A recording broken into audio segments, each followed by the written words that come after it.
I'm rushing toward the edge of a waterfall, and I didn't even realize how fast I was moving until now. It didn't feel like a crisis, it felt like life. Just busy, tired, just having to keep up, until I sat in my doctor's office for my annual checkup, and my blood pressure came back elevated. Not panic worthy, but loud enough to hear the roar. The edge is closer than I thought. And I've seen what happens when you go over. Heart attack, stroke, diabetes, collapse. I've taken care of those patients in the ICU. I just never thought I'd become one of them.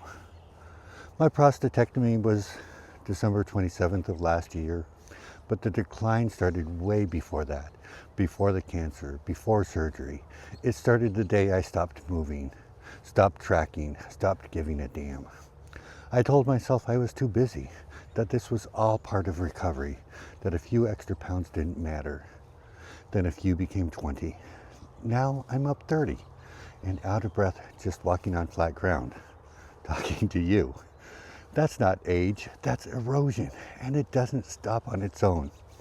Yesterday, my blood pressure was elevated. Not a crisis, but not good. And that's when it clicked. This is how people go over the edge. Not with a bang, with silence. With little moments ignored. With data we pretend doesn't matter because we don't want to face it.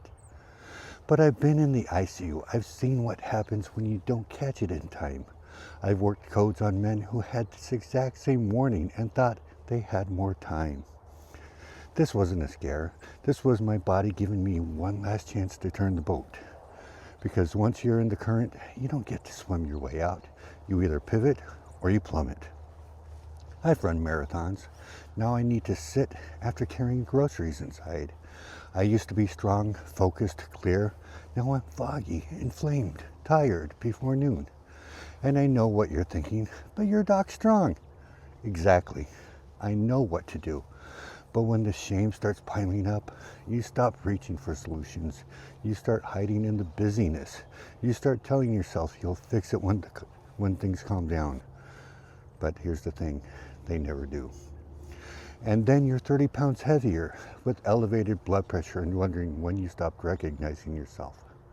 Yesterday wasn't a checkup, it was a mirror, and I hated what I saw. Not because how I looked, but because of how far I drifted from the man I used to be. You don't need a diagnosis. You don't need a hospital bed. You need one moment that makes you say, I'm not going over the edge. Start today. Start broken, tired, pissed off.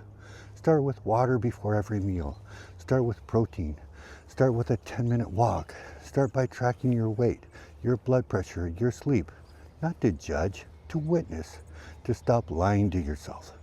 Because you're not lazy, you're not broken, you're just in the current, and you need to pivot now, before the edge gets closer, louder, before the crash becomes inevitable. This is where I turn it around, and if you're feeling that same current pulling you under, let's turn this boat together. Let's rebuild, one choice, one rep, one truth at a time. I'm Doc Strong, and this is Living Strong.